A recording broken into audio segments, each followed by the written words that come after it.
কালকে দুপুরবেলা 3:30 নাগাদ আমার নানা স্ট্রোক করছে। স্ট্রোক করার পরে আমরা তাজউদ্দিন মেডিকেল ওনারা নিয়ে আসি। নিয়ে আসার পরে আমাদের সুজীব স্যার, যে ডাক্তার সুজীব, উনি রেফারেন্স করছে ওনার আগের পেশেন্ট, যার কারণে আমরা সিসিউতে নিতে বলছি। সিসিউতে আমরা অ্যাডমিট করছি। অ্যাডমিট করার পরে ওইখানের যে আমাদের ম্যাডাম ছিল, সার্জনা ম্যাডাম ডাক্তার, উনি তখন ছিল শিফটিতে। দেন ওনার কাছে যে আমরা নিয়ে গেছি কাগজ যে কি হয়েছে ডাক্তারে দেখাইতে, উনি আমাদের কাগজও দেখে নাই, কোনো ফাইলও দেখে নাই, কোনো টেস্টও দেয় নাই। উনি ডাইরেক্ট বলে দিচ্ছে রক্তক্ষরণ হয়ে গেছে রোগীর। আর যে লোক গেছে ফাইলটা নিয়ে ওনারা ডাইরেক্ট পাঠাই দিছে। ওনারা ডাইরেক্ট পাঠাই দিছে। ওখানে যখন আমরা বলছি কেন আপনারা দেখতেছেন না, একবার এসে তো নিজে চোখে দেখে যাবেন যে রোগীটার কী অবস্থা, তখন উনি খারাপ ব্যবহার শুরু করে দিছে। তারপর আমাদের বাইর করে দিছে সবাই রুমের থেকে। বের করে দেওয়ার পরে কালকার পরে আজকে সকালবেলা নাগাদ আপনার 1টার দিক দিয়ে আমার নানা হঠাৎ করে একটু খিচুনি উঠছে। খিচুনি ওঠার পরে ওনারা সবাই বলে দিছে যে আইসিইউতে নিয়ে সাবমিট করতে। তারপর আমরা আইসিইউতে যাই। আইসিইউতে সাবমিট করার জন্য এখান থেকে সিসিউ থেকে বলে দিছে যে ওনারা খাইতে পারতেছে না, নল ঢুকাইতে হবে প্লাস আইসিইউতে নিয়ে যেতে। যখন আমরা আইসিইউতে গেছি, যাই দেখি ফারজানা ম্যাডাম ওইখানে শিফটি। ওনার কাছে যখন যে আমরা ফাইল দিলাম, যখন আমাদের দেখছে, তারপর উনি ফাইলের কাগজটা দেয় নেই, বলছে যে এখানে রাখতে পারবো না, সিট নাই। সিট নাই বলে যে ঢাকা রেফার করে দিয়ে দিছে। তারপরে যখন আমরা ভিতরে গেছি খোঁজ নিতে, তখন নার্স প্লাস সবাই বলতেছে সিট আছে। তখন আমরা এটা দেখা পরে সবাই আবার সাথে এটাও বলছে যে ম্যাডাম থাকা অবস্থায় আপনাকে সিট দিতে পারবো না।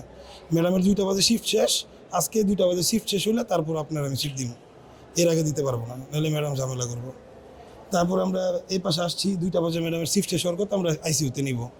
এর আগে নানার আবার 2:10-15 দিক দিয়া আবার নানার হঠাৎ করে খিচুনি উঠছে, অনেক খারাপ অবস্থা।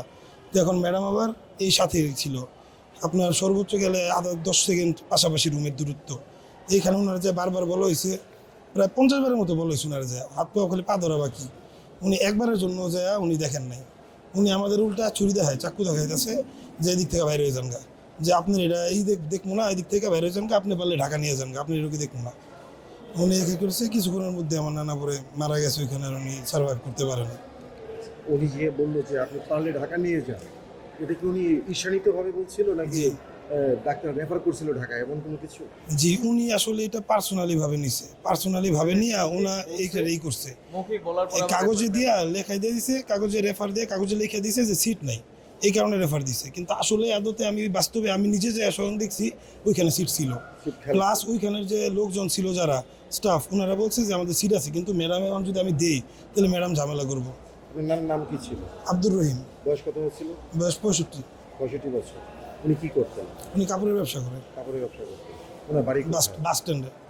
ওনার বাড়ি কোথায়? বাজার বাস স্ট্যান্ড। বাজার বাস স্ট্যান্ড। হ্যাঁ, জয়দেবপুর বাজার। জয়দেবপুর বাজার বাস স্ট্যান্ড। ধন্যবাদ আপনাকে। জি।